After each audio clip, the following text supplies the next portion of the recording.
খোকা কুন্দরী কি হলো রে? এই তো আয় বাবা। তা তুই যে বললি না আমায় অর্থ দিবি কিনা, আমার বেলা হচ্ছে রে। বা বল দিবি না চলে যাব? আগে বাবা আপনার বৌমা দিতে না বলেছে। বাবা একটু কঠিন, আপনারা জানেন, দুঃখ ভেতরে থাকে, কিন্তু মা কেঁদে ফেলেছে। খোকা ওরে তুই কাকে না বললি? তুই কার নাম করে বললি তোর বাবাকে?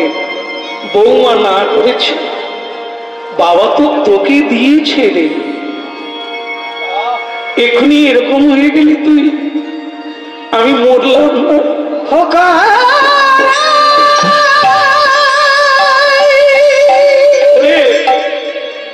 ওরে তোকে পাওয়ার জন্য আমি অনেক দেব দেবীর মন্দিরে ঘুরেছি,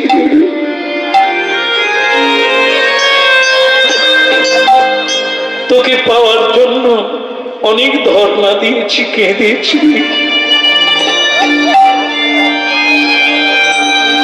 আজ তুই বেঁচে থেকে এভাবে বুদ্ধি বলতে পারলি। কমলা কমলা নিমাই কি বলেছিল মনে নেই? কেঁদো না মা নিমাই বলে সকলই হারাবে, কাঁদো মাতা কৃষ্ণ বলে সকলই পাইবে। ঘটি ঘটি চোখের জল সন্তানের জন্য, অর্থের জন্য মানুষ চোখের জল ফেলে, কিন্তু ওই চোখের জল যদি কেউ কৃষ্ণ বলে ফেলতে পারে, ওই সুখ নিয়ে শেষ করতে পারত না।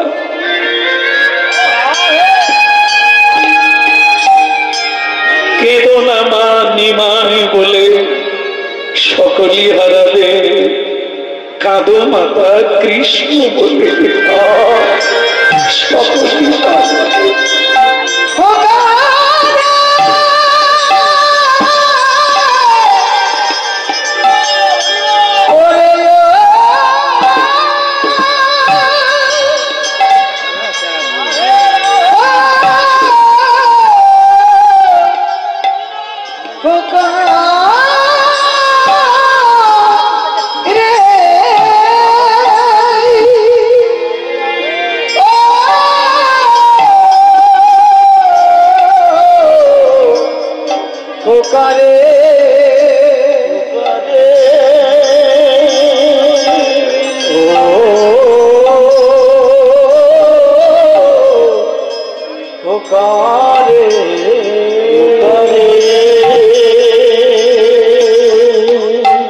চোখের জল আছে,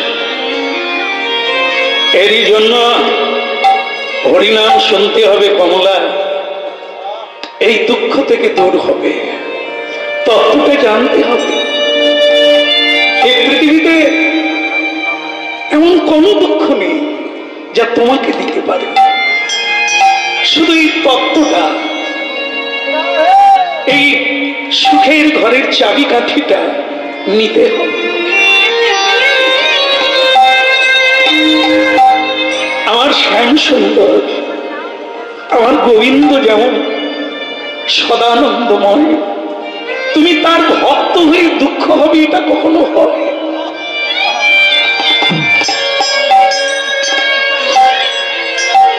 একটা নদী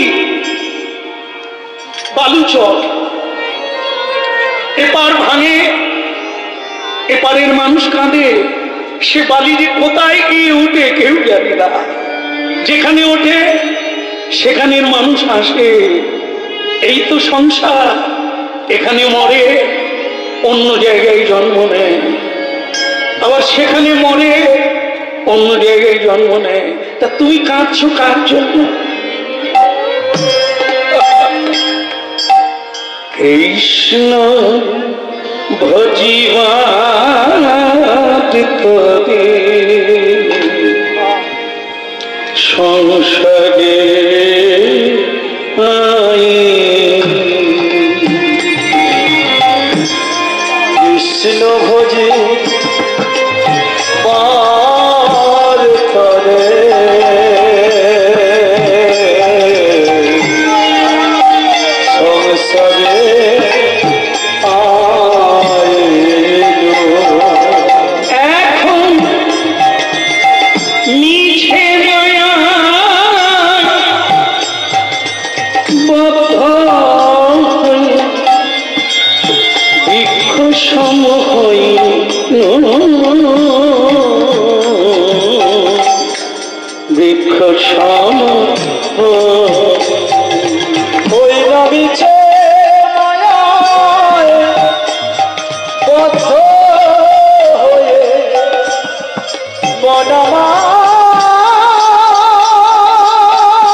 সম হই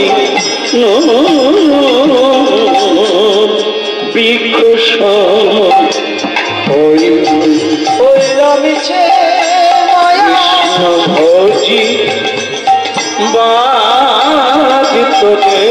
চোখের জল মতো। আমাদের উদ্দেশ্য তো ওদের মায়ায় পড়া নয়, কৃষ্ণ ভজনে পড়ে। হ্যাঁ খোকা, ভুল বোঝো না বাবা, আমি তোমাকে বলেইছিলাম আমার জন্য নয়, তোমার জন্য, ঠিক আছে? কোনো মা বাবা আজ পর্যন্ত ছেলে মেয়েকে অভিশাপ দেয়নি রে বাবা, আর ওটা ফলে না। তোদের মঙ্গল হোক, ভালো থাক, যদি ফিরে আসি দেখা হবে, আর যদি না আসি এ জন্মের মতো আমার আশীর্বাদ থাকলো, আশীর্বাদ। ভালো থাক বাবা। কিরে পিছনে ডাকলি যে বড়, কিছু বলবি? বাবা আপনার বৌমা বলছিল, কি কথা সেটা তো বলে দিলি না? বলছিল যে ও তীর্থে যাবে।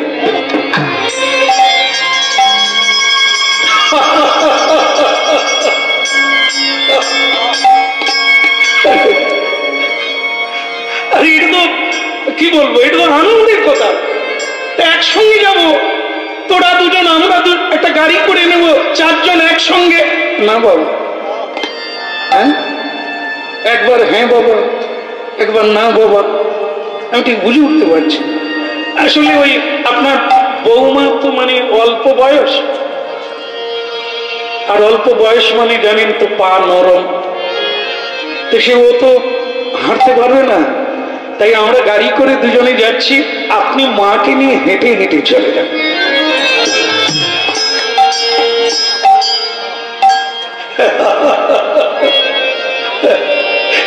সেই ভালো খোকা।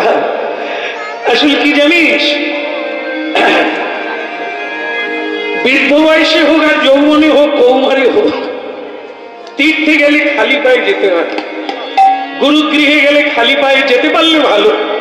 কারণ প্রদব্রজে যত পারবি তীর্থে আর হরিসভায় আর সত্য কাজে, ততই তুই আবার মানুষ জন্ম পাবি। রাধে রাধে। তা সেই ভালো, বৌমাকে নিয়ে আয়। আর আমি তোর মায়ের খুব শরীরটা খারাপ, কিন্তু তবু তাকে বলেছি শরীর কোনোদিন কাউকে সুযোগ দেবে না। শরীর খারাপের দোহাই দিয়ে কেউ জীবনের কর্ম থেকে বিরতি হইও না। সব কর্ম ছেড়ে সেই কর্মটা করো যে কর্মটা তোমার সঙ্গে যাবে। টাকা পয়সা আর মণি মাণিক্য ধন সম্পদ যে যতই সঞ্চয় করো, যাবার বেলা তার কদর্পও তোমার সঙ্গে থাকবে না। শুধু থাকবে কমলা, কদিন প্রণাম করলে, কদিন বিশ্ব পিতাকে তুমি নাম শোনালে, কদিন তুমি বৈষ্ণব সেবা করলে, এটাই তোমার সঙ্গে।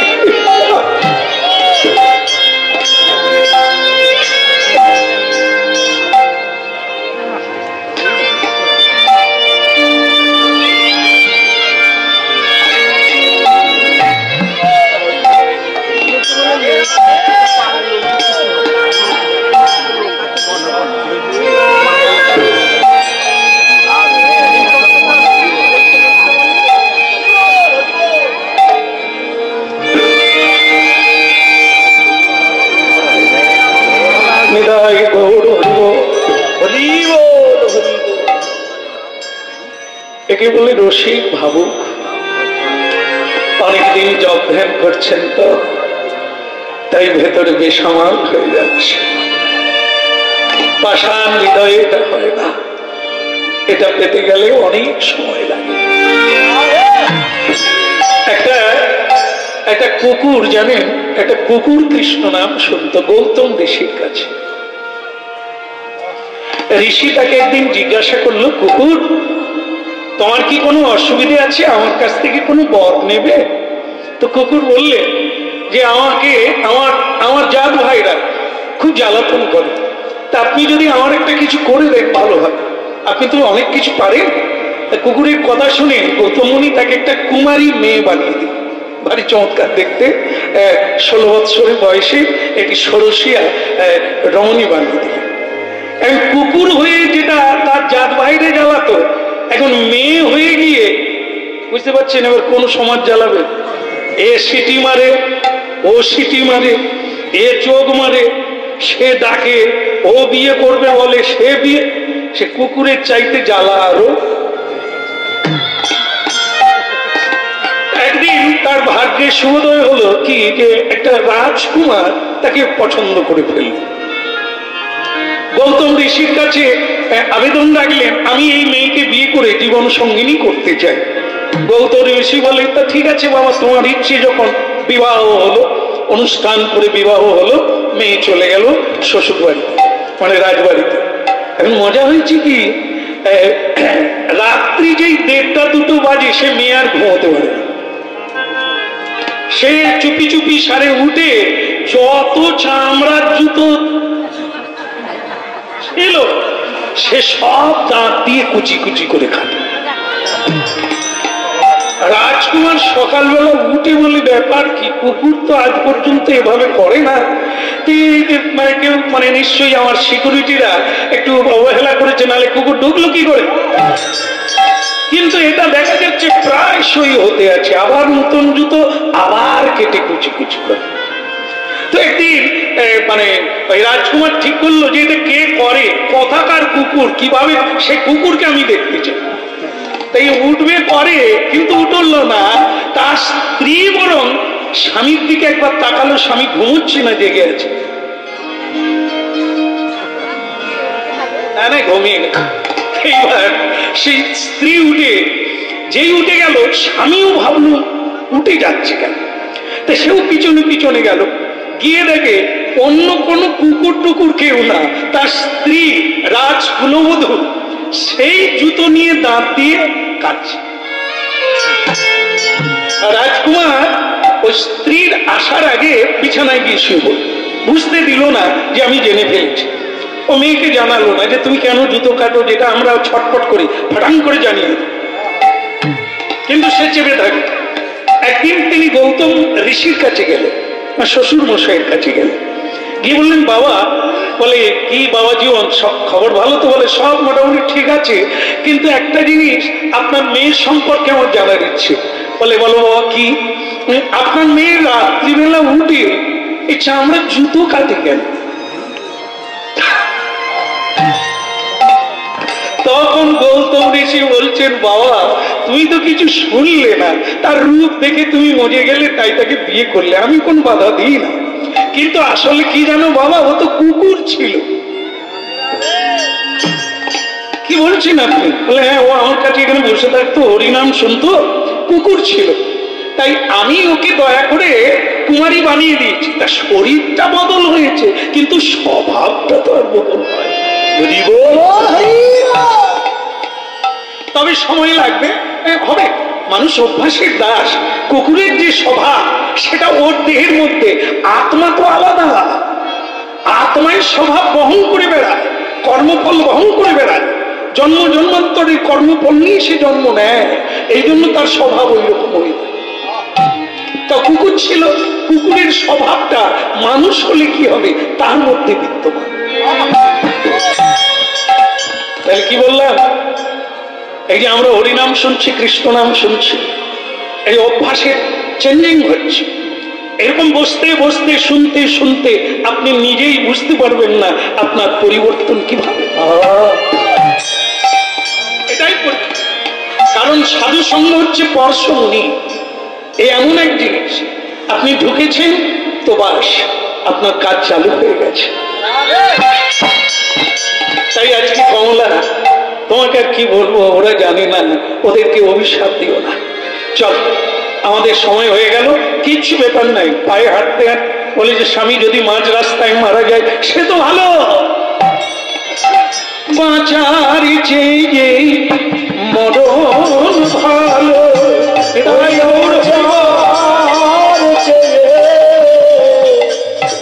মরণ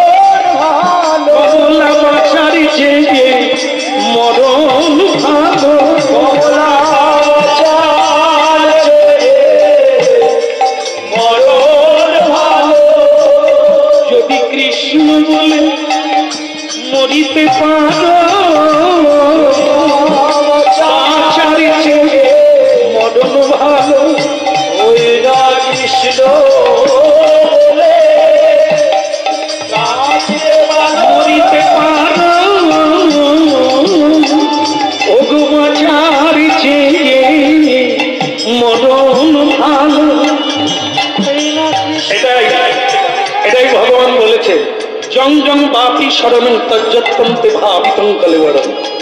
কমলা, যখনই তোমার কৃষ্ণ বলে এই সাত্বিক ভাব আসবে, তখন যদি মরতে পারো তাহলে ঠিক জায়গায় গিয়ে পৌঁছাবে। যেমন ভরত মহারাজ হরিণীর চিন্তা করতে করতে পরবর্তীকালে হরিণ জন্ম হলো। জং জং বাপি শরণং তজ্জত্যন্তে ভাবিতং কলেবরং। হ্যাঁ, ভাবটাকে ঠিক রাখতে হবে। এই যে আমরা মানে বেনারস যাচ্ছি, এই যাবার বেলা বৈষ্ণবীর চিন্তা করছি, করতে করতে যদি মাঝ রাস্তায় মরে যাও কোনো ক্ষতি নাই। বাঁচারই চেয়ে যে মরণ ভালো, বাঁচার চেয়ে মরণ ভালো। কৃষ্ণ কৃষ্ণ কৃষ্ণ বলে বাঁচার চেয়ে মরণ ভালো। জীবিত পঞ্চদিনানিত, জীবিত পঞ্চদিনানিত, 5 দিন বাঁচো, সতী নারী হয়ে বাঁচো, নিষ্কলঙ্ক হয়ে বাঁচো, 5 দিন বাঁচো, ভালো কাজ করে বাঁচো। নতুকল্প সহস্রানি, 1000 বৎসর বেঁচে কোনো লাভ নাই যদি না কাজ করতে পারে। বাঁচারই চেয়ে যে মরণ ভালো, ওই না বাঁচার চেয়ে মরণ যদি গোবিন্দ দয়া করো বলে তুমি বাঁচার চেয়ে মরণ ভালো। ওই না গোবিন্দ দয়া করো বলে বাঁচার চেয়ে মরণ ভালো। তাহলে কাশী ধাম কি, বাবা বিশ্বনাথ কি, বাবা ভোলানাথ কি, মা গঙ্গা মাইয়া কি। কেমন লাগছে? ভালো লাগছে, ভালো লাগছে। আপনারা হেসে হেসে বলছেন ভালো লাগছে, কিন্তু কমলা দেবীকে জিজ্ঞাসা করছে তার স্বামী কেমন লাগছে, সে হাসতেও পারে না, বলছে স্বামী তোমার ভেতরে যে এত কঠিন আমিও তোমাকে বুঝতে পারি। এই 3টা দিন কেবল হাঁটলাম, তুমি একটা কিছু খেতেও দিলে না, বাড়ি থেকে কিছু বেঁধেও আনতে দিলে না, আমি তোমার ব্যাপারটা বুঝলাম না। এখন আমি চলতে পারি না, কথা বলতে পারি না, তুমি আমাকে জিজ্ঞাসা করছো কেমন লাগছে। তখন তার স্বামী বলছে আসলে ব্যাপারটা কি জানো, তুমি আমার উপর একটা রাগ রেখে চলছো, এই জন্য তুমি আনন্দটা নিতে পারো না। হ্যাঁ, যে কৃষ্ণ চিন্তা করতে করতে যদি পদ হাঁটে, এই যে মানুষের জীবনটা না, এও তো হাঁটা যাত্রা। এই যাত্রার যে প্রতিদিন হাঁটছে মানুষ, এ তো যাত্রা, প্রতিদিন একটা করে সূর্য ডুবছে, মানে মানুষ এগিয়ে চলছে, মৃত্যু মুখের দিকে এগিয়ে যাচ্ছে। কারণটা কি জানো, খাওয়াটা তোমার হিসেবে থাকবে না, বলাটাই হিসেবে থাকবে না, করাটাই হিসেবে থাকবে। কি করলে খেয়েও মরতে হবে, না খেয়েও সময় হলেই চলে যেতে হবে। এই যে যাত্রা পথে এতটা রাস্তা হাঁটতে হাঁটতে আমরা গন্তব্যে পৌঁছে গেলাম, আর তুমি খাওয়ার কথা বলছো। খাওয়ার কথা আমি তোমাকে ঘর থেকে বেঁধে আনতে দিই না। কেন জানো, যারা শ্রীকৃষ্ণ ভজন করে অনন্য চিন্তমান যে জনা পর্যুপাসতে তেসাং নিত্যাভিমুক্তানাং যোগক্ষেমং ব্রহ্ম। যারা চাষ করে, যারা পরিশ্রম করে, তাদের কোনো দিন না খেয়ে থাকতে হয়। যারা করে না, শ্রীকৃষ্ণ ভজন করে, তাদের কোনোদিন খাওয়ার অভাব নাই, তাদের কোনোদিন খাওয়ার অভাব হয় না। তাই আমি তোমাকে এই জন্যই বলেছিলাম যে ভগবানের উপরে নির্ভর করে চল, তিনি দিলে খাবো, না দিলে খাবো। এই 3 দিন তুমি কিছু খাও না, তোমার কষ্ট হচ্ছে, আমার কিন্তু কোনো কষ্ট হয় না।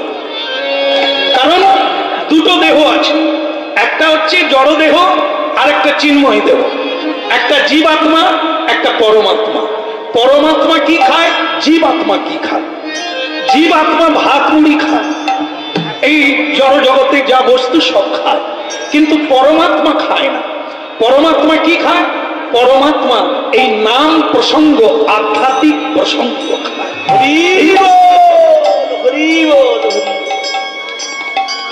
ভক্তমন্ডলী মায়েরা, এই জন্য ভগবানের কথা যেখানে হবে, যে বলতে বলতে যাবে তার কোনো কষ্ট নেই, আর যে এর বাইরে যাবে তার ভাত মুড়ির খিদে লাগবে। কেমন? এই তুমি হরি কথার মধ্যে ছিলে না, তাই তোমার কষ্ট। দেখো না, তোমার কোনো অসুবিধে নেই। এই জায়গাটা কার জানো? অন্নপূর্ণার জায়গা। শ্রী বৃন্দাবন যেমন রাধারানীর জায়গা, সেখানে কেউ না খেয়ে থাকে না। সাধুদের রাধারানী খাদ্য বিতরণ করে। ঠিক এই অন্নপূর্ণার জায়গা, কেউ ভক্ত হয়ে এখানে এসে অনাহারে থাকবে, ওটা মা থাকতে দেন না। তুমি ধৈর্য রাখো, তোমার কাছে পৌঁছে যাবে, খাও। এমন সময় এক বুড়ি মা, একেবারে ধুত্তুরে বুড়ি হয়ে গেছে, একটা শাল পাতার ঠোঙায় করে, বিশাল শাল পাতা, সে একবারে দু হাতে ধরে নিয়ে আগাতা আমরা কাদা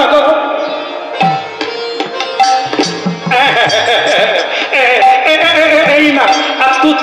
তুমি তো পুণ্ডরিকের বাপ, আপনি চিনলেন কি করে? সে কথা থাকো, এটা খাও, তোমরা দুজনে খাও, আর তোমরা ক্ষুধার্ত খাও। বললো কমলার হাতে দিয়ে দে। কমলা দেবী একবারে গন্ধে আত্মহারা, লুচি পুরি মিষ্টান্ন কি নেই তাতে, একবারে গরম গরম তুলসী চড়িয়ে এনেছে। হ্যাঁ, কমলা খেতে পারবে? বলি এত চিন্তা করো, তোমাকে বলেছিলাম না একটু ধৈর্য হলে, একটু ধৈর্য হলেই নিয়ে শেষ করতে পারবে না। আগে দিতে হবে, দিলে পাবে, নিলে যাবে। আগে দাও, আগে ত্যাগ করো, ত্যাগের পথে নামো, লোভ সম্বরণ করো, তার উপরে নির্ভরশীল হও, তারপরে তুমি কত খাবে, কত নেবে, কি লাগবে তোমার। প্রাণ ভরে খাও, প্রাণ ভরে খাও। ওরা খেলো, বলো রাধা বিশ্বনাথ কি, বলো বাবা বিশ্বনাথ কি। ওদিকের হলো কি, সে নরম পার কথা বলছে। তারা কত দূর গেল, এরা তো স্বামী স্ত্রী পৌঁছে গিয়ে খাওয়া চালু করে দিল, খাচ্ছে দুজনে। হ্যাঁ, ওই গঙ্গার তীরে বসে, গঙ্গার ঘাটে বসে, মণিকর্ণিকার ঘাটে বসে বসে খাচ্ছে। এখন এদের দুজনের কি হলো একটু দেখা যায়। সুদেশ না, মেয়েদেরকে নিয়ে না ট্রেন ফেল হয়ে যাবে। বলো আর একটু তাড়াতাড়ি বলো। সে তখন বল, জ্বালা দেখো কিরকম চিৎকার করে, এই তো হয়ে গেল।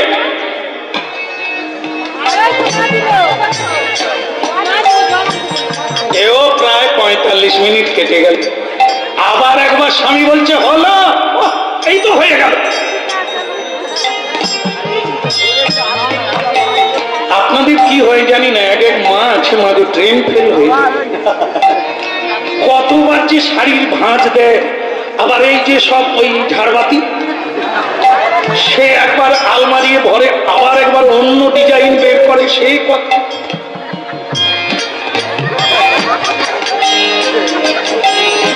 ওদিকে সে খালি বল হলো, এই তো হলো। গাড়ি এসে গেছে, ঘোড়ার গাড়ি, এটা নিয়ে যাবে। এইবার আমার ধন্যী মেয়ে। দেখবেন আপনারা, আমরা যখন ওই মানে গাড়ি ছিল না, তখন নানান দেশে গান গাইতে যাই এই বাসে ট্রেনে করে। তো এই বাসে ট্রেনে গেলে মানে এক একটা স্টেশনে এক একটা দৃশ্য দেখতে আমার হাঁ করে থাকতো। কি জানেন, সেই স্বামী দেবতা যাকে বলা হয়, সে দুটো কাঁধে দুটো ব্যাগ ঝুলছে, আবার দুটো হাতে দুটো ব্যাগ নিয়ে যাচ্ছে, একবারে সে এরকম করে করে যাচ্ছে। আর তিনি দেবী, তিনি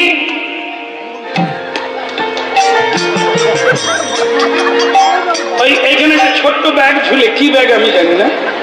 তো না না, ওর মধ্যে যে খুব টাকা আছে তা না, ও তো আবার মাঝে মাঝে বের করে আয়না বের করে, আবার লাগায়, রাস্তায়ও লাগিয়ে নেয়। হ্যাঁ, তাতে সেই সব ব্যাগ আছে এরকম। এসব হচ্ছে মডেল মা, এদেরকে আলমারিয়ে রাখলে ঠিক আছে, এদেরকে নিয়ে সংসার হবে। এ পুতুলের মতো রাখলে ঠিক আছে, যত্নে থাকবে, লোকে দেখে বলবে। কিন্তু যদি মনে করো যে রান্না ভাত খাবে, তাহলে হোটেলে গিয়ে থাকা ভালো, কারণ এরা পারবে না, এরা ওখানেও করে না, এখানেও করে না, আর করবে না। তা এই জন্য যাই হোক, এখন এই সুদেশনা দেবী কই গো গাড়ি এলো, এই তো একবার 3-4টা ব্যাগ স্বামী রেখে দিয়ে এবার ওঠো বড়। এই বেচারি উঠতে গিয়ে গেল গেল ওই যে কি তুলা জুতা বলে, যেটা জুতো পরলেই বড় মনে হয়, বাস সে কি করে কি উঠতে গেল, গাড়ির লেগে জুতো ফেসে গেল, জুতো ছিঁড়ে গেল। এই কান্না শুরু হলো, আমি যাব না, বাইরে যাচ্ছি, লোকে কি বলবে। আরে লোকে কি বলবে, লোক কথা, লোকের সঙ্গে তোমার কি যায় আসে? আমি তো বলছি জুতো ছিঁড়ে গেছে, তাতে কি, গাড়িতে তো যাবে না, আমি যাব না, পরে আমি যাব, তুমি চলে যাও, আমার জুতো আচ্ছা ঠিক আছে ঠিক আছে, জুতোটা গাড়িয়ে নিয়ে নাও, মোড়ের মাথায় কোনো মুচি দেখলে তার কাছে আমি সেলাই করে নেবো, চর্মকারের কাছে, চলো। মেনে নিল, এবার চলতে লাগলো। প্রেমানন্দে বলো অভিরাম, প্রেমানন্দে বলো অভিরাম। মধু কৃষ্ণ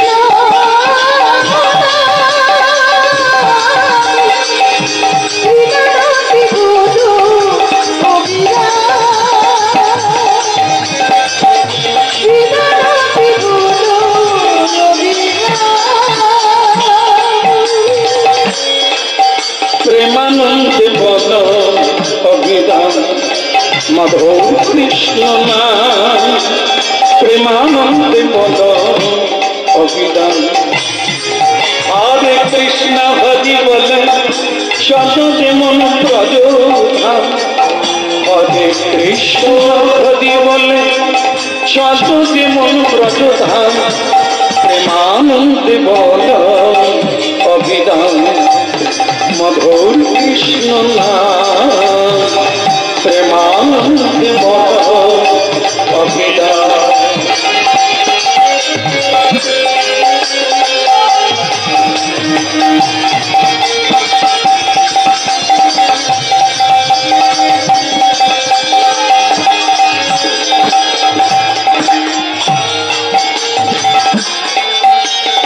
কি দিয়ে কে করেছিল এই মধুর হরিনাম, নামকে পিয়াসা আশা দিবানি শিকরে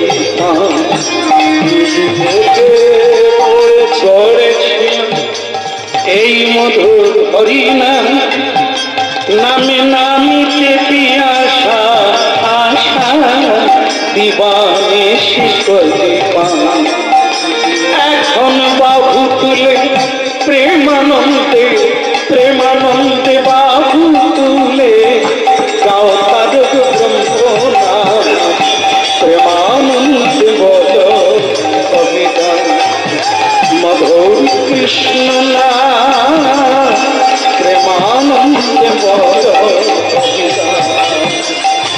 উলুধ্বনি শঙ্খধ্বনি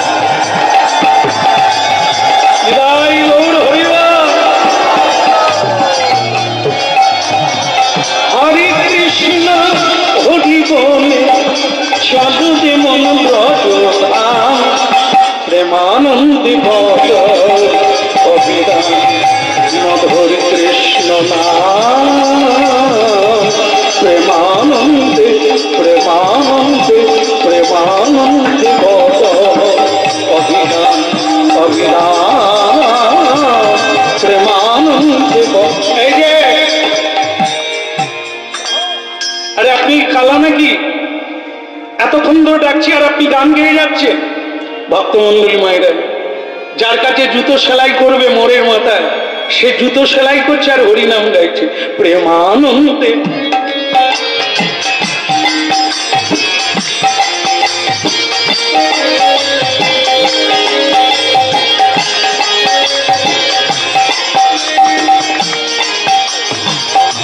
হরে কৃষ্ণ হরি বল চলো যেমন ব্রজধাম,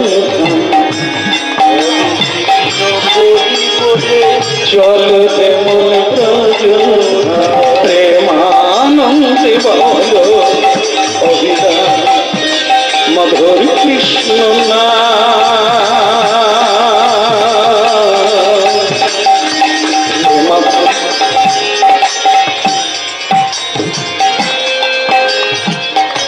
হরিনাম বন্ধ করুন, আমার জুতোটা সেলাই করুন। কিছু মনে করো না বাবা, একটা কথা বলবো? বলুন। তুমি কি আজকাল মেয়ে মানুষের জুতো পরো নাকি? মুশকিল হলো, কেন পরবো? কেন মেয়ে মানুষের জুতো পরবো কেন? তোমার হাতে মেয়ে মানুষের জুতো কেন? ওটা আমার স্ত্রীর জুতো। আমার স্ত্রী গাড়িতে বসে আছে, জুতোটা ছিঁড়ে গেছে, তাই আমি এনেছি। বাহ, তুমি ভাগ্যবান স্বামী গো। আমি ভাবছি তোমার স্ত্রী মরে গেছে, হয়তো স্মৃতিস্বরূপ জুতোটা সেলাই করে রাখবে। তোমার স্ত্রী গাড়িতে বসে আছে আর তুমি স্বামী দেবতা, তার জুতো নিয়ে তুমি সেলাই করতে এসেছো। সেই মাতাজি ভাগ্যবতী গো। হ্যাঁ, বাহ বাহ বাহ, ভালো কথা বাবা। তা তোমার যাওয়া হচ্ছে কোথা? স্বামী স্ত্রী যাচ্ছ কোথা? আগে তীর্থে যাচ্ছি। তীর্থে? তা কোন তীর্থে? ওই যে মানে বিশ্বনাথ, বাবা বিশ্বনাথ, কাশীধাম। হ্যাঁ, তা মা বাবা কতদিন আগে মারা গেছে? আপনি বড় আজব আজব কথা বলেন। আমার বাবা মা মারা যাবে কেন? ও বেঁচে আছে? আচ্ছা আচ্ছা আচ্ছা আচ্ছা। তা মা বাবাকে তীর্থ করিয়ে দিয়েছ? পুত্রের কর্তব্য আগে মা বাবাকে তীর্থ করাতে হয়, তারপর নিজে যেতে হয়। তা সেটা বুঝি হয়ে গেছে? আগে না, আমার মা বাবা পায়ে হেঁটে যাচ্ছে। মা বাবা পায়ে হেঁটে যাচ্ছে, আর তুমি? আসলে আমার স্ত্রী তো খুব অল্প বয়সের মেয়ে, তাই পায়ে ব্যথা লাগবে, তাই তাকে গাড়ি করে নিয়ে যাচ্ছে। কাজটা ভালো করনি, কাজটা ভালো করো না। বৈষ্ণব দেখিয়া যেবা গয়া গঙ্গা যায়, তৈলক্ষ তারিণী গঙ্গা ফিরিয়ে আনা চায়। কেউ যদি গয়া গঙ্গা তীর্থে যায়, বদরিকাশ্রমে হরিদ্বারে যাওয়ার পথে বৈষ্ণব দেখলো, তাকে প্রণাম করলো না, ওর যাত্রা গেল। মা গঙ্গা ওকে কৃপা করবে না, শ্রীহরি ওকে কৃপা করবে না। শ্রীহরি বৈষ্ণব রূপে, সাধু রূপে, গুরু রূপে, নাম রূপে বিদ্যমান। আগে তার শ্রদ্ধা করো, তারপরে তাকে ডিঙিয়ে যেও। প্রতিটি ছেলে মেয়ের কাছে মা বাবাই হলো প্রথম তীর্থ। গুরু, আত্মগুরু পিতামাতা বন্দী তাহার চরণ। বাবা মাকে গুরু জ্ঞান করতে হয়। তার উপরে গুরু হচ্ছে যারা দীক্ষা দান করেন, শিক্ষা দান করেন, দিব্য জগতের আলো দেখান, তারা আরো বড়। কিন্তু আত্মগুরু পিতামাতা। তারপরে আবার যার পিতামাতা কৃষ্ণ ভক্ত হয়, তার তো আর বলার লাগে না, তার বৃন্দাবনে যাওয়ার লাগে না। রাধে রাধে। যার বাবা মা যদি কৃষ্ণ ভক্ত হয়, তাহলে জানতে হবে সে মহাভাগ্যবান, মহাতীর্থ এইখানে। তাই যাই হোক, তুমি কাজটা ভালো করনি বাবা। বাবা মা পায়ে হেঁটে যাচ্ছে, তুমি স্ত্রীকে নিয়ে গাড়ি করে যাচ্ছি, তো অহংকার। হ্যাঁ, তা মা বাবাকে আগে সাহায্য করলে না। তাই যাও বাবা, হ্যাঁ আমি জুতো সেলাইয়ের পয়সা নেব না। কেন নেবেন না? কেন আমি নিই না। যারা তীর্থে যান, এটা তোমার ধর্ম তুমি করো, আমার ধর্ম আমি করি। তুমি যেই হও, তোমাকে আমি বললাম যেটা বলার, যে তুমি ঠিক করো না, কিন্তু আমার কাজটা আমি ভুল করবো না। তুমি তীর্থে যাচ্ছ, তাই আমি জুতো সেলাই করে দিলাম, পয়সা নিলাম না। কারণ কি জানো? তুমি যখন তীর্থে গিয়ে পৌঁছাবে, আমি যদি পয়সা না নিই, আমিও তার ফল পাবো। আমিও ফল পাবো। কায়িক বাচিক মানসিক, শরীর, মন আর বাক্য দিয়ে পুণ্য অর্জন করা যায়। আবার এই তিনটে জিনিস দিয়ে পাপ অর্জন করা যায়। তা আমার একটু শক্তি দিয়ে, বুদ্ধি দিয়ে তোমার জুতোটা সেলাই করে দিলাম, একটু সেবায় লেগে গেলাম। তুমি তীর্থে গিয়ে প্রভু বিশ্বনাথকে প্রণাম করবে, মা গঙ্গাকে প্রণাম করবে, আমার প্রাপ্তি হয়ে যাবে। রাধে রাধে। এই জন্য যাও বাবা। লোকটা খারাপ না, কিন্তু উনি বললেন আমি খারাপ। সে যা হওয়ার হবে, পরে ভেবে দেখবো, এখন যাই। ভক্তমন্ডলী মায়েরা চলে গেল। তবে যাওয়ার বেলা ওই সাধু বললেন একটা কথা, একটু দাঁড়িয়ে যাবে। কি বাবা? বলে বাবা বলতে কিছু নয়, আমার একটা টাকা তুমি নিয়ে যাও। বলে কেন এটা দিচ্ছেন কেন? দিচ্ছি তোমাকে নয়, দিচ্ছি আমার জন্য। তুমি যখন গঙ্গায় স্নান করবে না, তারপরে আমার এই টাকাটা, মানে 16 আনা একটা টাকা গঙ্গায় ফেলে দেবে আমার নাম করে, তারপর একটা ডুব দেবে। কারণ কি জানো বাবা, আমি কোনদিন যেতে পারি না। যারা যায় আমি তাদেরকে প্রণাম করি আর বলে দিই, মা আমি তো ছোট যা, আমার ভক্তি নেই, শ্রদ্ধা নেই, তাই আমি তোমার ভক্তের সেবা করি, তুমি আমায় দূর থেকে কৃপা করো বাবা।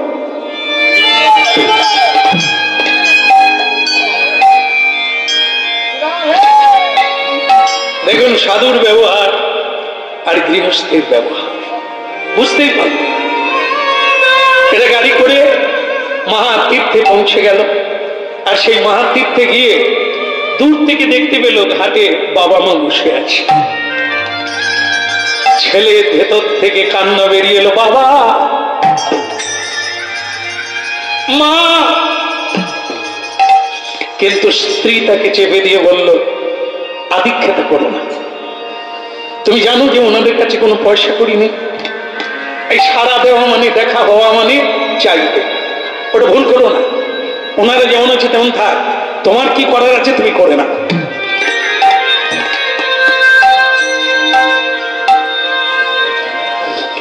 আমি গঙ্গা স্নান করতে যাচ্ছি, তুমি যাবে? চল। না না না, ওই গঙ্গায় আমি পাও দেব। কেন দেবে না? কেন? ওই শোনো, গঙ্গায় কত পচা মরে থাকে, পচা মরা পড়ে থাকে, কত নোংরা ফেলে মানুষ, মল মূত্র ত্যাগ করে, আর ওই জলে আমি ডুববো, আমার স্কিন থাকবে? গঙ্গায় আমি ডুববো না। হ্যাঁ, কত রিফাইন জলে স্নান করি, কত সৌগন্ধি দিয়ে, আর আমি ওই গঙ্গায় ডুববো? ছি!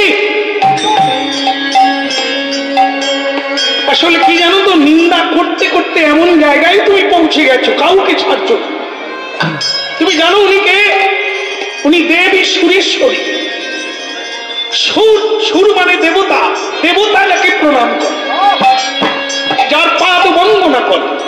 তুমি সামান্য একটা নারী হয়ে তাকে তুমি প্রণাম করে নাও, যদি বাঁচবে। আরে থামো থামো থামো, ও তোমরা কুসংস্কারে মরিয়াছো, লেখাপড়া করো না, তাই তোমরা এইসব ভগবান ভগবান দেব দেবী নেব। আমি সব মানি না, আমার প্রণামেরও দরকার নেই, আমার ডুববারও দরকার নেই, তুমি যাও, মরো গিয়ে। দেবী সুরেশ্বরী ভগবতী গঙ্গে,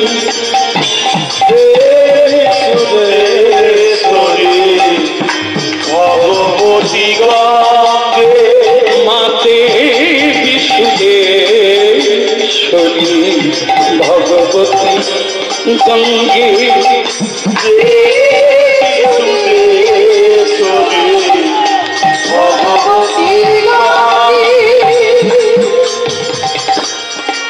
ত্রিভুবন তারিণী তরল তরঙ্গে,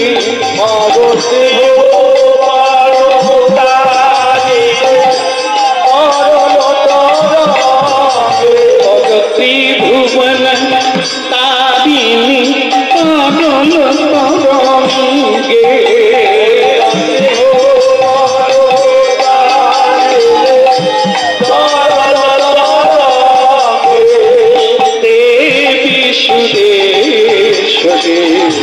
ভগবতী গঙ্গে,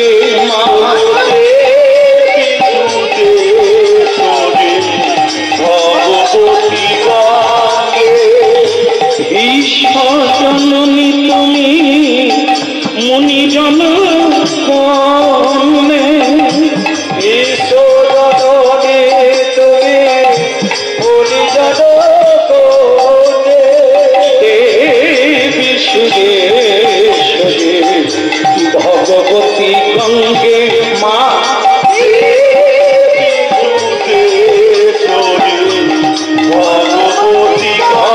ভগবতী গঙ্গে, ভগবতী গঙ্গে, দেবী সুরেশ্বরী ভগবতী গঙ্গে,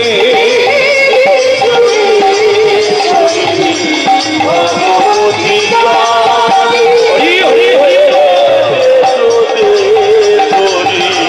ভগবতী গঙ্গে, মা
স্নান হয়ে গেল।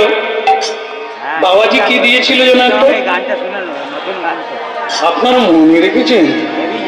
এত কথা বলছি ভুলছেন না। যাই হোক, এখন সেই টাকাটি রাখা আছে ওই গাড়িতে, যিনি বসে এই স্নান সেরে গিয়ে বল, সুদেশ না বলো হয়ে গেল, ডুব হয়ে গেল, হ্যাঁ হয়ে গেল, সে টাকাটা দাও তো। কোন টাকা? ওই যে বাবাজি দিয়েছিল গো 1 টাকা। তোমার কি মাথায় গোবর ছাড়া কিচ্ছু নাই? আচ্ছা, উনি টাকাটা দিয়েছেন সেটা আমি জানি আর তুমি জানো, কিন্তু সেই টাকাটা তুমি গঙ্গায় ফেললে কি পেটে ফেললে উনি কি দেখতে পাচ্ছেন? ওটা জলে ফেলে দিয়ে লাভ কি আছে? আমার বলে হাতে চুড়ি নেই, চুড়ি কিনবো।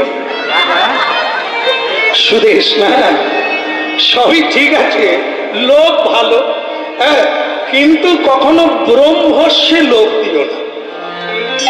রামের ফলে লোভ দিতে নাই, ভগবানের ফলে লোভ দিতে নাই, বাবাজির ফলে লোভ দিতে নাই। বাবাজির যা যা জিনিস সাধু সন্তে তাকে কি বলা হয়? ব্রহ্মস্য। কারণ ওটা ব্রহ্মের দান, ভগবানের দান। তাতে যদি লোভ দিয়েছ তাহলে কত জন্ম যাবে শুধরাতে তার কোনো ঠিক। ভিখারি হয়ে থাকতে হবে, নাই নাই করে কাটাতে হবে।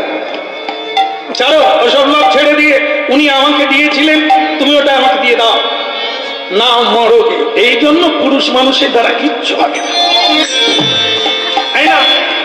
মরো, এটা ফেলে দিয়ে তুমিও ডুবে মরো।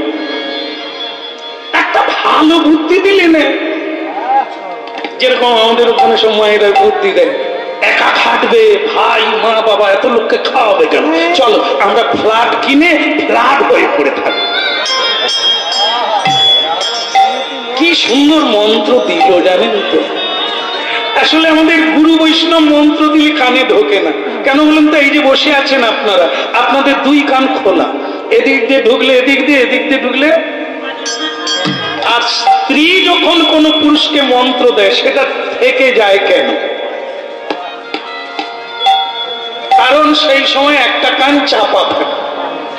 স্ত্রীরা অন্য কোনো সময় মন্ত্র দেয় না। আপনাদের কথা না, আমাকে দোষ নেবেন না, যারা দেয় এটা তাদের গায়ে না। যখন শুয়ে শুয়ে কাত হয়ে শুয়ে থাকে বালিশের উপরে, দুজন দুজনের দিকে মুখ করে, ঘুমলে নাকি? দেখো খালি ঘুম হয়, একটা কি ভালো কথা বলবো তার উপায়। তখন একটা কান বালিশে আছে তো, একটা কান দিয়ে ঢুকে যা ঢুকে বেরোবার রাস্তা পায়, ওই জন্য ওটা থেকে যায়। গুরু বৈষ্ণব কত কথা বলে, সেও মনে মানে ঢুকে বেরিয়ে যায়। আর স্ত্রী যেটা দেয় সেটা ওই উঠেই সকালবেলা মাকে বলে দেবে, বাবাকে বলে দেবে, আমার এখন টান টান চলছে, তা আমি কিছু দিতে পারবো না, আর আমার চাকরি সূত্রে ওখানেই আমাকে থাকতে হবে, তাই আপনার বৌমাকে নিয়ে আমি জয়েন করি।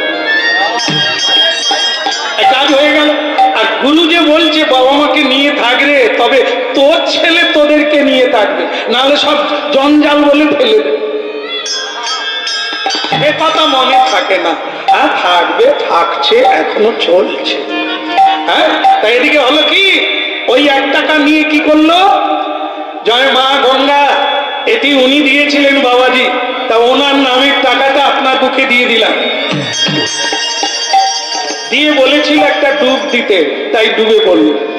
আর যেই ডুবে পড়লো, বলি নাকি, বলার পরে ওর কাল থেকে আপনারা না পুকুরে নেমে পড়ে। আর এখানে তো উলবেড়িয়া গেলেই তো গঙ্গা পাওয়া যাবে, তা সেই গঙ্গায় না ডুবাডুবি শুরু করেন। কি করলো জানেন? যা ডুবলো অমনি একটা সোনার বালা হাতে নিয়ে উঠলো। এই কীর্তনটা যেখানে করি, পরের দিন কিছু কিছু মায়েরা গঙ্গায় গিয়ে টাকা ফেলতে শুরু করে আর ডুবতে শুরু বলে, কীর্তন কি মিথ্যে হবে? আমরাও যদি টাকা দিই হয়তো সোনা উঠে আসবে। এর আগে পুণ্ডরিক ডুবেছিল, কিচ্ছু পায়নি, মাটি ছাড়া কিচ্ছু পায়নি। বাবাজির নাম করে যে টাকাটা দিল, অমনি হাতে একটা সোনার বালা উঠে। রাধা কৃষ্ণ প্রাণময় যুগল কিশোর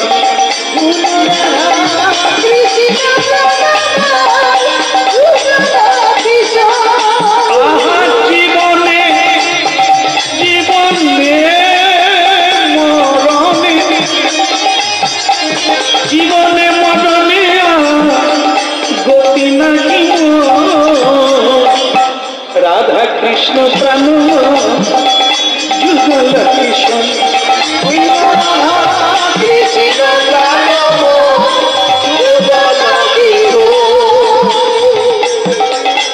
কালিন্দির খুলে গেলি কদম্বে ডুব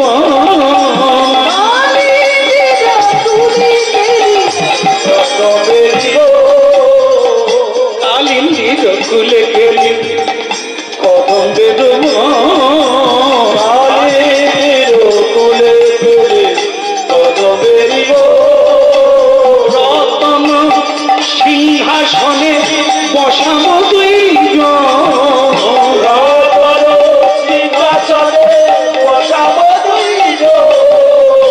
রাধা কৃষ্ণ প্রাণময় যুগল কিশোর রাধা কৃষ্ণ প্রাণময় যুগল কিশোর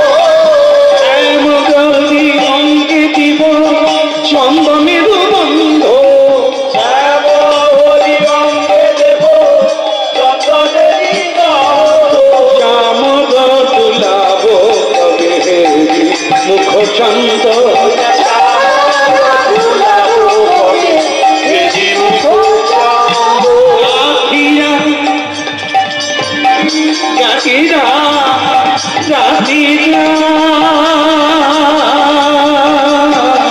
গাতিরা মালতির মালা দেব দোহার গলে গাতিরা মালতির মালা দেব দোহার গলে অধরে তুলি যাতে বকর পুজো থাম্বু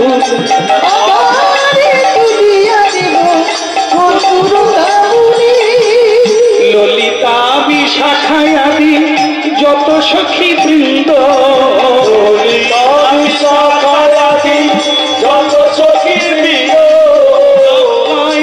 দিব সেবা চরণার বৃন্দ সেবা চরণার বৃন্দ শ্রীকৃষ্ণ চৈতন্য প্রভু দাসের অনুদান কৃষ্ণ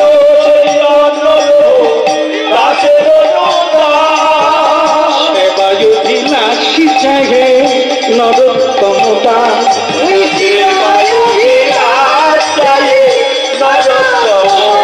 সেবায়ুবিলাসী চাহে নরোত্তমতা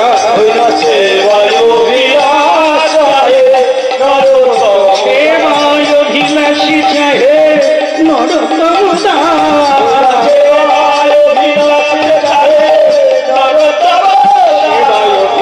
সে চাহে নরোত্তমতা সেবায়ুবিলাস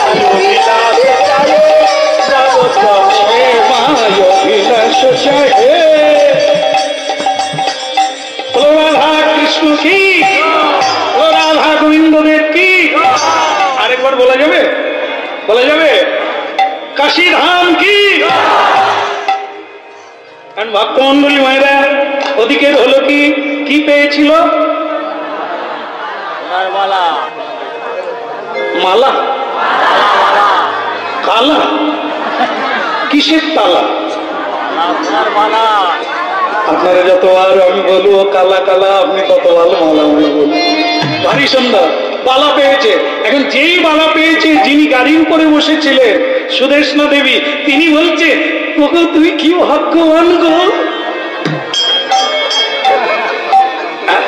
তুই কি ভাগ্যবান গো, আর ডুবতে পারবি একটা নিয়ে উঠে এলে ডুব আবার ডুবো তাকে ঠেলে দিচ্ছে।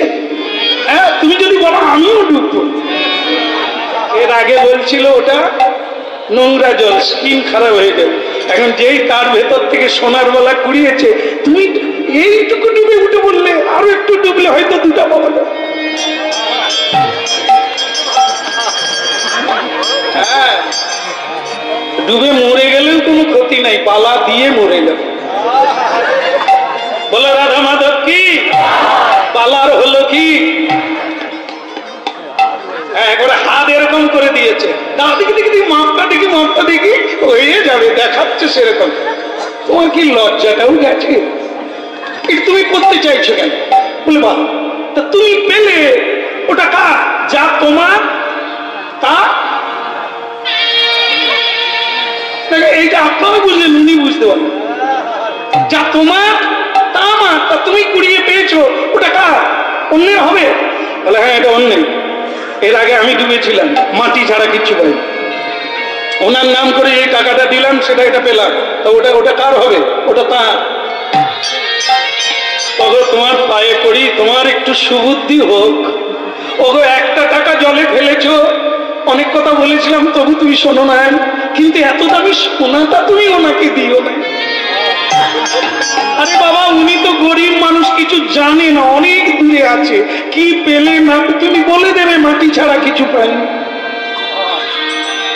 সুদেশ না, এই যখন কেউ কিছু পায় না, মিথ্যে বলতে শুরু করে ধন সম্পদ পেয়ে আনন্দ হয়, আর হয়, কিন্তু তখন সে ভুল করে যে মনে করে কেউ জানলো না, কেউ দেখলো না, আর আমার কিছু হবে না। আজকে যারা হরিনাম শুনছেন, খবরের কাগজ দেখবেন, টেলিভিশন দেখবেন, 20 বছর 10 বছর আগে যা করেছিল এখন তার ফল। যখন তিনি চুরি করেছিলেন তখন মনে করতে পারে নাই যে জীবনে কোনোদিন এরকম হতে পারে, কিন্তু জানে না পাপ কোনোদিন বাপকে ছাড়ে না। এ জন্মে না হলেও পরের জন্মে তুমি পাবে। এই জন্যই তো কীর্তন, শুধু চরিত্রটাকে ঠিক জায়গায় ধরে রাখো, এতে না পা যেন না টলে যায়। অল্প খেয়ে অনাহারে থাকো, কিন্তু অধর্মের পথে পাবে। সত্য মেয়েব জয়।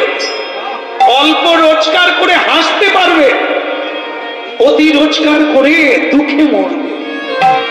টাকা পয়সায় লেখা আছে, সব টাকা পয়সায় লেখা আছে সত্য মেয়েব জয়। সত্য পথ, ধর্মের জয়, অধর্মের ক্ষয়। এ কথা কোনো কালে মিথ্যা হবে না। সুদেশ না, তোমাকে ছাড়তে পারি, কিন্তু এই সত্যকে আমি ছাড়ব। সাধুকে আমার ভালো লেগেছে, আমার বাবাকে ভালো লাগে, সাধুকে ভালো লাগে। আমি তোমার চাপে পড়ে মানতে পারি না, কিন্তু আমার প্রাণ কাঁদে। তাই বিশ্বনাথে দাঁড়িয়ে, এই কাশীধামে দাঁড়িয়ে আমি বলছি, সুদেশ না, আমি পারব না। সাধুর সঙ্গে আমি অধর্ম করতে পারব না। চলো আমরা যাই, চলো আমরা যাই, ওই পথ দিয়ে যাব যে পথে সেই চর্মকার রূপী সাধু বসে আছে। তারই দেওয়া, তারই পাওয়া সোনাটা আমি তার হাতে দিয়ে কাটতে পারি।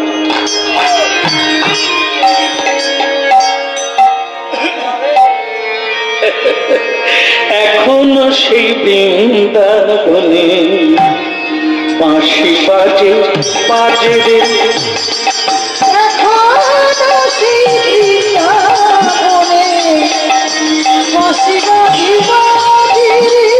বাঁশির সুরে বনে বনে ময়ূর নাচে নাচে রে। এখনো সেই বৃন্দাবনে বাঁশি বাজে বাজে রে।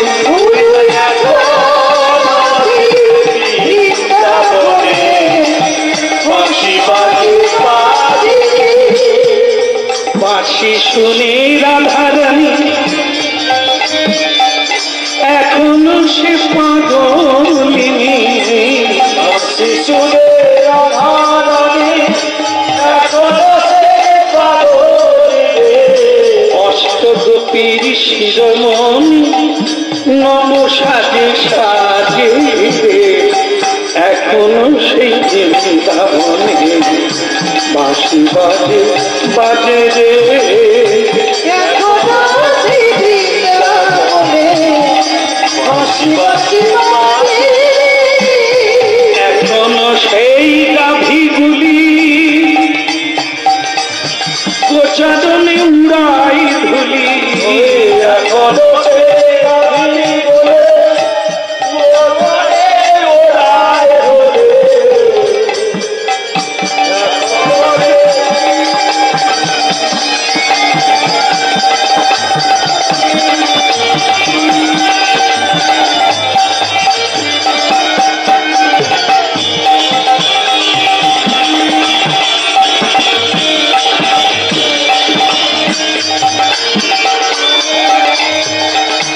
এখনো সেই গাভীগুলি বৃন্দাবনে উড়াই ধুলি, এখনো সেই গাভীগুলি বৃন্দাবনে উড়াই ধুলি। সখাসনে কলাকুলি, সখাসনে কলাকুলি কবি দেখাল রাজে রে। এখনো সেই বৃন্দাবনে বাঁশি বাজে বাজে রে।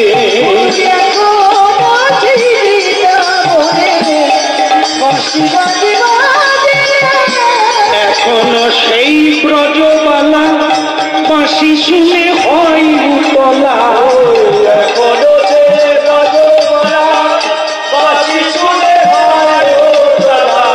গাথে বন ধুলোমালা, গাথে বন ধুলোমালা বন মাঝারে। এখনো সেই বৃন্দাবনে বাঁশি বাজে বাজে রে।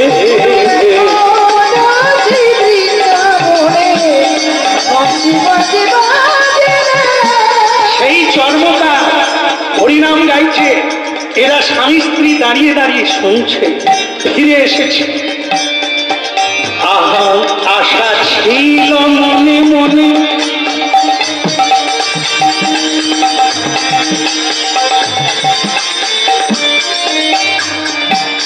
আমার আশা ছিল মনে মনে, যাব আমি বৃন্দাবনে। আমার আশা ছিল মনে মনে, যাব মধুর বৃন্দাবনে। পাগলা রয়ে বাঁধনে মায়ার কাছে রে। এখনো সেই বৃন্দাবনে বাঁশি বাজে বাজে রে।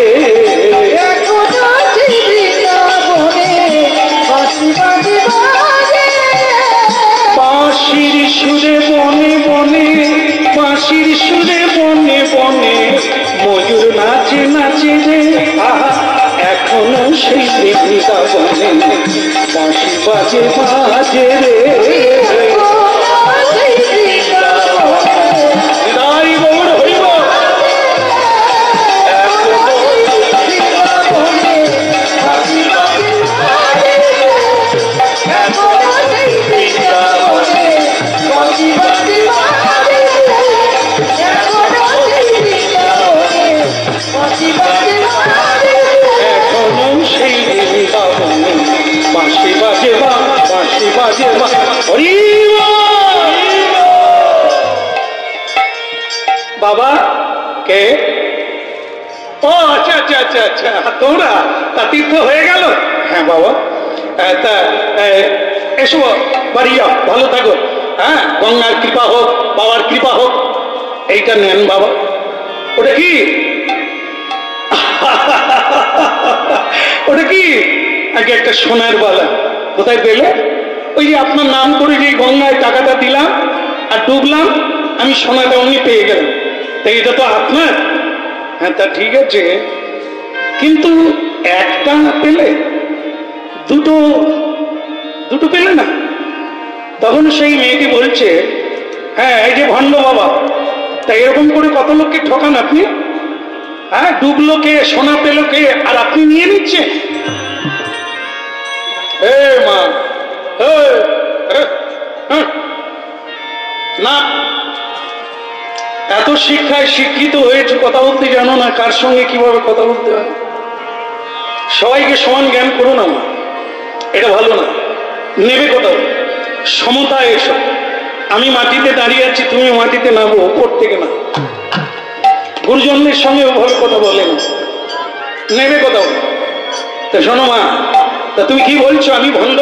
ভণ্ড নয় কি, আমার স্বামী অলংকারটা পেল, আপনি যে নিয়ে নিচ্ছেন বড়। তোমার স্বামীকে জিজ্ঞাসা করো ওটা কার। তোমার স্বামী জানে, ও ডুবেছিল কিছু পায়নি, আমার টাকাটা দিয়ে দিয়ে ডুবলো, সোনা পেয়ে গেল। আপনি জানলেন কি করে ওটা আপনার? আরে মা, আমার না হলে আমি বলছি কি করে যে আরো একটা কোথায় গেল? আপনি বলতে পারবেন এটা আপনার? আরে কি বলছিস মা, যাওয়ার সময় তোদের বললাম না যে পয়সা নিই না, জুতো সেলাই করে। তার কি কোনো ফল নেই রে মা? হ্যাঁ, তোরা চলে গেলি, আমি তোদের পায়ের ধুলি মাথায় নিয়েছি। এখানে বসে বসে আমি তোদের মতো গঙ্গায় যাই না, তীর্থে যাই না, এখানে বসে পাই। যা পাবি তো বসে পাবি, খোঁজ নিজ অন্ত। তা তুই কি ভাবলি মা? তুই যদি বলিস আমি তোকে দেখাতে পারি কি কাষ্ঠের কুঠুর মে মন জবি হ্যাঁ তো চাঙ্গা, মেরা কষ্ঠুর মে মিলেগা গঙ্গা। मेरा मान जब है तो चंगा, ये काठेर कष्टुरु में मिलेगा गंगा। ওসব বড় বড় কথা বলবেন না, করে দেখান। ওই গঙ্গা দেখান তো দেখি। মা, মা গো, কৈবল্যদায়িনী মা, বিষ্ণুর পাদ চরণ ধারিণী মা, ভক্তি জননী মা, কৃপা কর্মা, জাদু দেখাতে নয়, ম্যাজিক দেখাতে নয়, অহংকারের জন্য নয় মা, এদের যেন বিশ্বাসটা থাকে। আয় মা, আমার কষ্টরি মেয়ে আয়। একটা কাঠের গামলা, এটা চর্মকারদের কাছে থাকে। অনেক দিনের পচা জল, চামড়া ধোয়া, হাত ধোয়া, সব ময়লা জল, অনেক দিনের ব্যবহারিক জল ওটাতে থাকে। এখন এই চর্মকার রহিদাস্য বলছে, মা এই কষ্টুরি মেয়ে উদয় হয় মা, একবার দেখিয়ে দে। এদের বিশ্বাসটা ভেঙে দিস না মা। আমি জানি তুমি আমার নামের মধ্যে আছো, আমার হৃদয়ে আছো, কিন্তু এদেরকে একবার দেখিয়ে দে মা। দেখা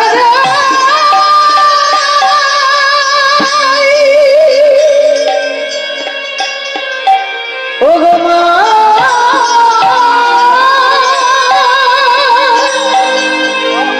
দেখা রে, দেখা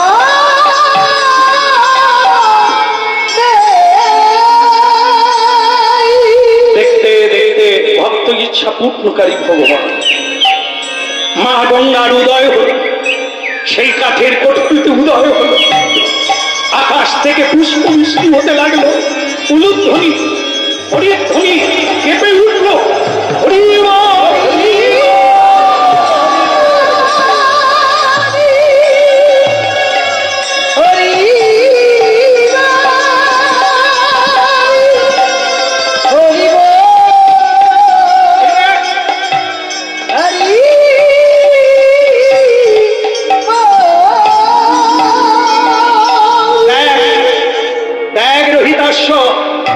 এই আমি ডান হাত বের করলাম, সেই কাঠের মধ্যে গঙ্গার অবতীর্ণ হলো। গঙ্গার ভেতর থেকে, গঙ্গা জলের ভেতর থেকে একটি সোনার মতো হাত বের হলো। সেটি অন্য কেউ নয়, ত্রিভুবন তারিণী মা গঙ্গা। হাত বের করে, দক্ষিণ হাত বের করে বলছে, বৎস এই নাও তৃতীয় বালাটা না। আগে যেটা দিয়েছি সেটা বাম করে, এটা দক্ষিণ হাতের বালা, তুমি নাও বাবা। রহিতাস্য সেই বালাটা ধরে নিল। মা একটা হাত বের করলে, চোখের জলে রহিতাস্য প্রণাম করলে। একটু কষ্ট হলো মা, আমার জন্য এই নোংরা জায়গায় তুমি এলে মা।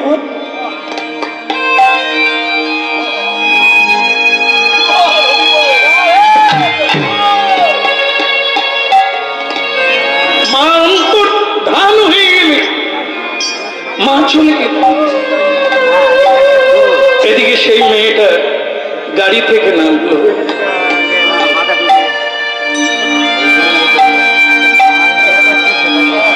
গাড়ি থেকে নামলো, নয়নে তুমি ক্ষমা করো না,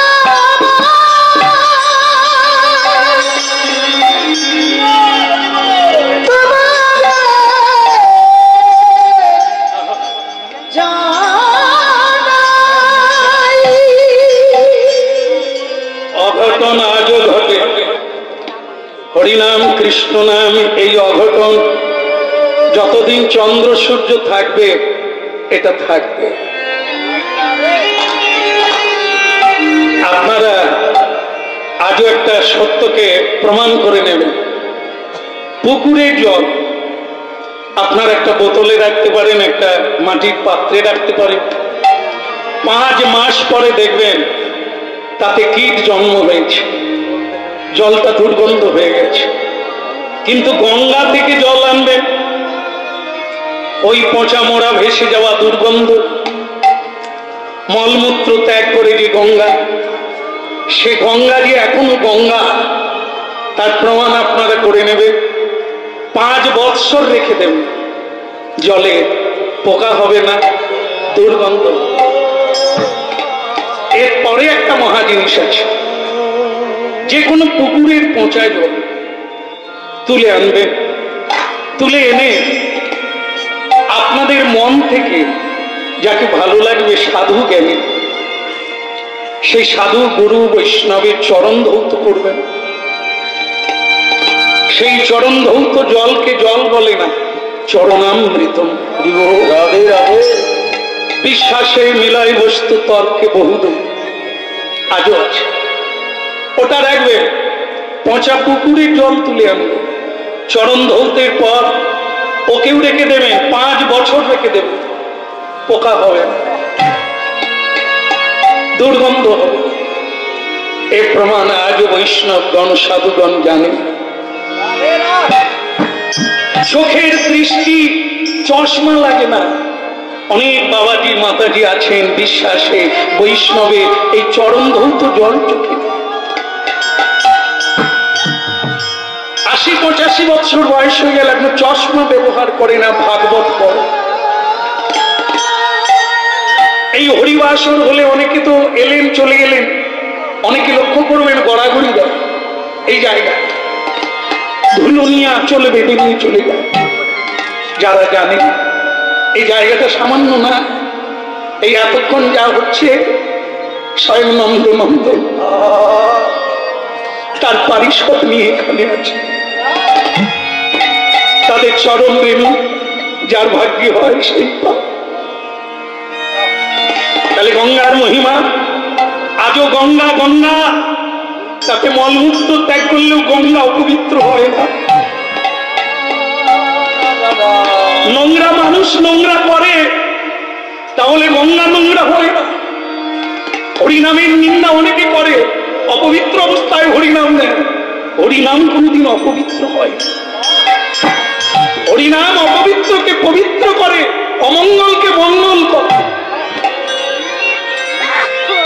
হরিনাম শুভ তিথি থেকে করতে হয় না, হরিনাম অশুভ তিথিতেই করতে হয়, তবে শুভ তিথি হবে। রাধে রাধে। এই হচ্ছে হরিনামের মহিমা আর গঙ্গার মহিমা এক। চিরকাল আমরা এঁঠো মুখে বলি, আমরা অপবিত্র গায়ে বলি, তাহলে হরিনাম অপবিত্র হয়নি। হরিনাম আমাদেরকে পবিত্র করে দেয়, মঙ্গল করে দেয়, অমঙ্গল।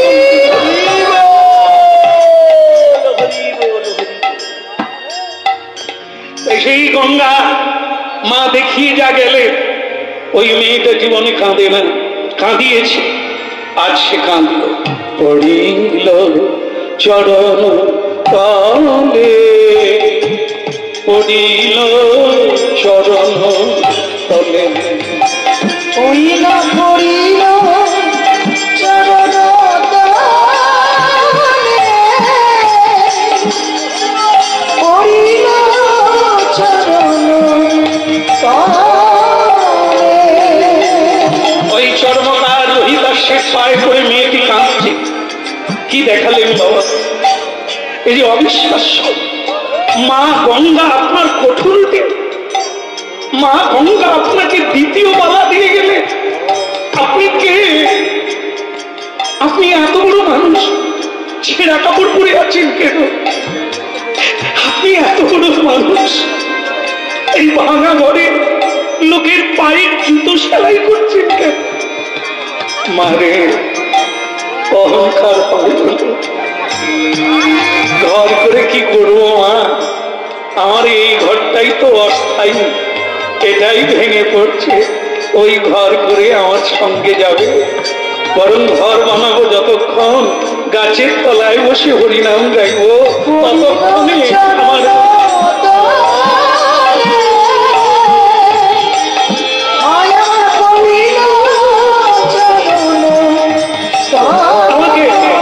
আমাকে ক্ষমা করে দেন বাবা। আমার জন্য ও ছেলে ভালো, ও কোনোদিন অন্যায় করে না বাবা।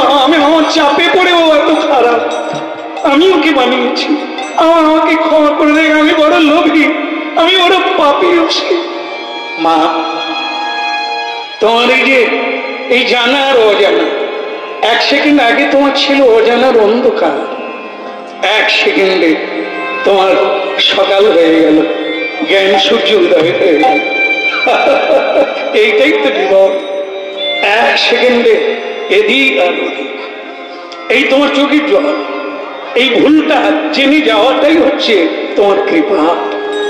কিন্তু বাবা, আমি যে আপনাকে অনেক গালাগালি করেছি, অনেক অপমান করেছি, এর জন্য ক্ষমা কি করে হবে? আপনি আমার বাবা হয়ে যান, আমাকে দীক্ষা দেন, আমাকে নাম দেন।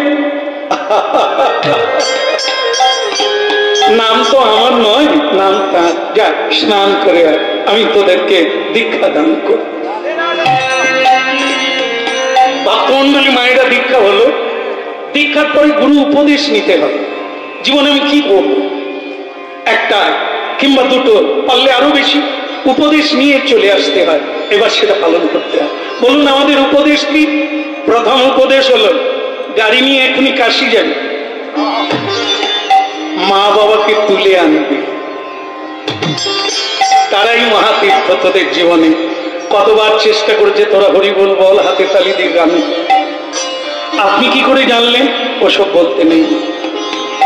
কি করে জানলাম সেটা কথা নয়, যা বললাম তাই ঠিক কিনা।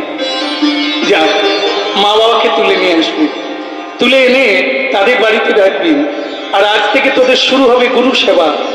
ভগবান বলে দিয়েছেন, আমার পূজা না করলেও চলবে, কিন্তু গুরু সেবা বন্ধ করো না। গুরু পূজা করতে হবে, আগে গুরু পূজা, তারপরে গোবিন্দের পূজা। এখন যারা মন্দিরে পুজো টুজো করেন তারা জানেন, আগে গুরু পুজো করতে হবে, তারপরে গোবিন্দের পুজো হবে।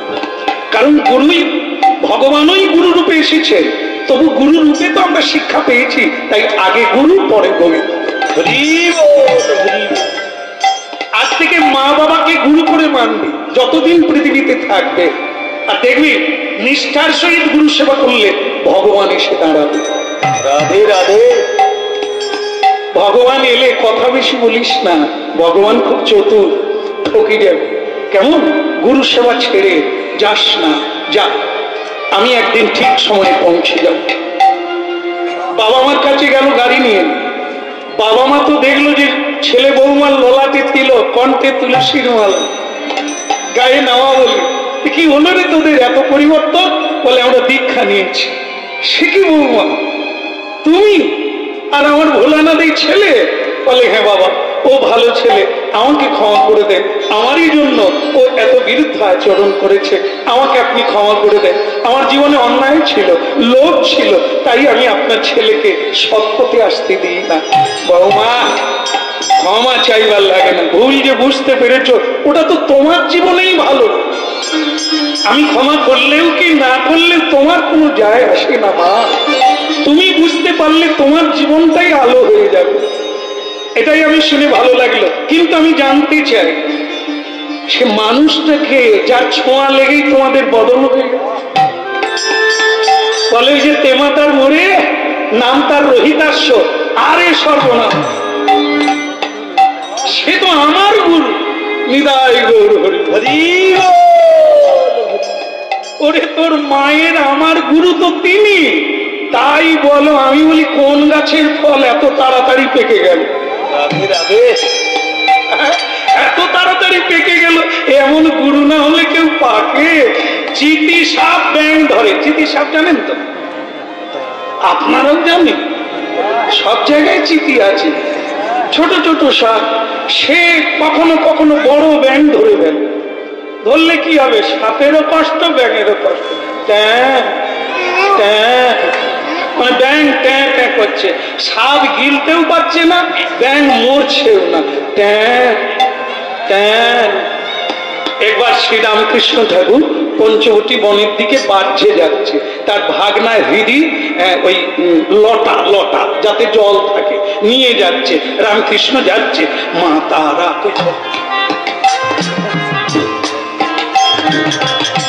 কিরে ও হৃদি, ওরে হার বলে মামা এই ট্যাঁ ট্যাঁ কি করে বলো তো? ট্যাঁ ট্যাঁ কে করছে? তো তখন রামকৃষ্ণ বলছে, শালা ওদিকে কান দিস কেন? ও নিশ্চয়ই কোনো সাপ ব্যাং ধরেছে, তুই আর।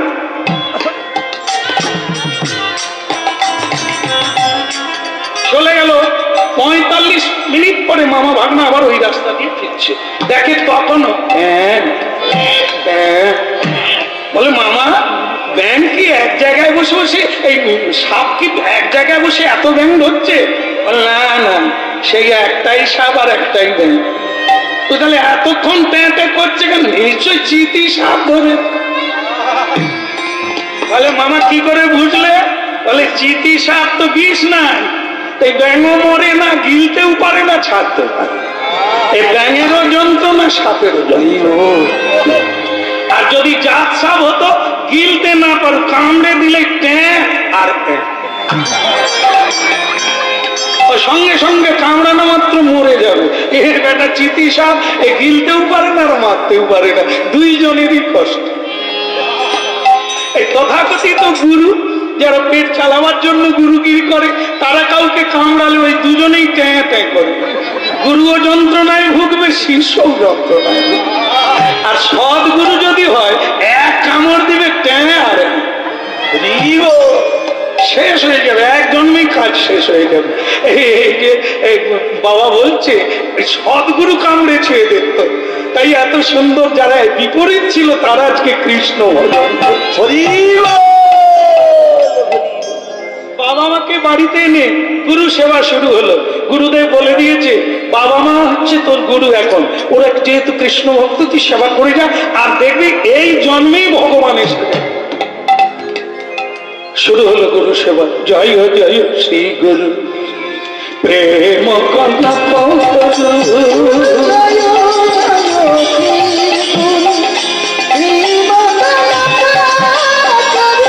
অদ্ভুত জাত পদ,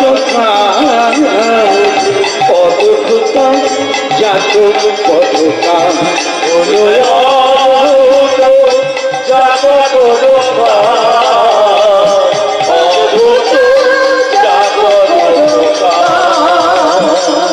परम दयाल श्री गुरुदेव की, একটু জোরে লাগাতে হবে শেষকালে।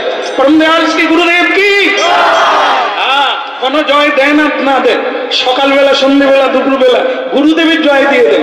গুরুরূপে ভগবান গোবিন্দ কৃপা করবে, এতে কোনো সন্দেহ নেই। দেখুন কি হল, গুরুদেবের সেবা করছে, গোবিন্দ এসে গেছেন বৈকুণ্ঠ থেকে।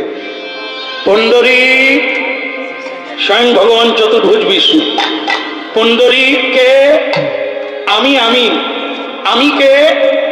ওরে বাবা রেখে আবার কি করে বলবো যে আমি আমি না না, আমিটা কে বলুন? আরে বাবা তুই বেরো না, বলে দেবো। তুই দেখবি, ধরে নিবি আমি কে। ভগবান হয়ে কি করে বলবে আমি ভগবান? গুরু বলতে পারে না আমি গুরু, বৈষ্ণব বলতে পারে না আমি বৈষ্ণব, কি করে বলবে? পুণ্ডরীক বারবার বলছে আমি বলে কে? মানে এখন হলে হয়তো আধার কার্ড দেখাতে হতো, ওসব তো নাই। ভগবান কি করে বলবে যে আমি তোর ভগবান? তখন তিনি বলছেন গুরু সেবা কেন করছিস? বলে গোবিন্দ পাবো বলে। তাহলে তো ধরে নে আমি সে। তোর গুরু সেবায় প্রসন্ন হয়ে আমি এসেছি বাপ, তুই কি বর নিবি চলে আয়। বলে আমার সময় নাই, আমার গুরু সেবা আছে, আমি ছেড়ে যেতে পারবো না। আপনি দাঁড়ান, গুরু সেবা হয়ে গেলে আমি যাব। পৃথিবীতে এমন ভক্ত দেখেছেন গুরু সেবা হয়নি, তাই গোবিন্দকে দাঁড়িয়ে থাকতে বলছে, দাঁড়ান আমি পরে যাব। ভগবান মনে অনেক জায়গায় গেছি, এরকম জায়গা আমি পাই, আমাকে বসতেও দেয়নি, কিচ্ছু নয়, বলে দাঁড়ান আমি পরে যাব। ভগবান দাঁড়িয়ে আছে, আবার কিছুক্ষণ বলে পুণ্ডরীক গুরু সেবা হলো, আপনি বড্ড যন্ত্রণা করেন, এই নেন একটা ইট, বাংলায় যাকে বলে ইট, আমাদের মহারাষ্ট্রের ভাষায় তাকে বলে বিট। ইট আর বিট, একটা বিট ছিল, তাকে এরকম ভগবানের দিকে ছুঁড়ে দিল, এই না এইটাই দাঁড়া, আমি গুরু সেবা হলে তারপর দেব। কি বললো? দাঁড়াতে বললো না বসতে বললো? দাঁড়াতে বললো। ভগবানকে একটা ইট ছুঁড়ে দিল, কিরকম ভক্তি! ভগবান তবু যায়নি, কেন বলুন তো? খুঁটো গাড়া আছে তো, খুঁটোটাকে গুরু, গুরু সেবা এমনই এক জিনিস, গোবিন্দ পালাতে পারবে না, তাই ইট ছুঁড়ে দিল, আবার বলল কি দাঁড়া। ভগবান বসতেও পারে না, সেই ইটের উপরে পা দিয়ে কোন রকম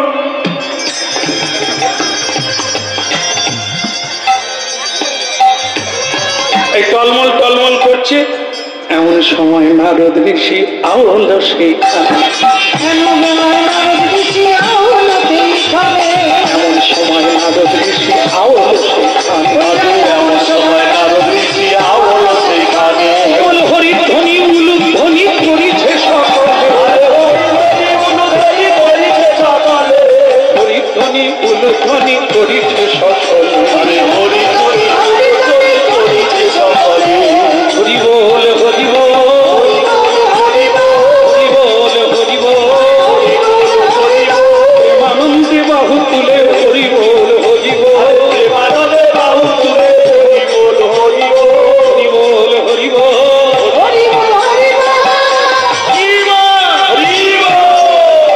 পুণ্ডরীকের বাড়িতে এসে দেখে ভগবান কি করছে।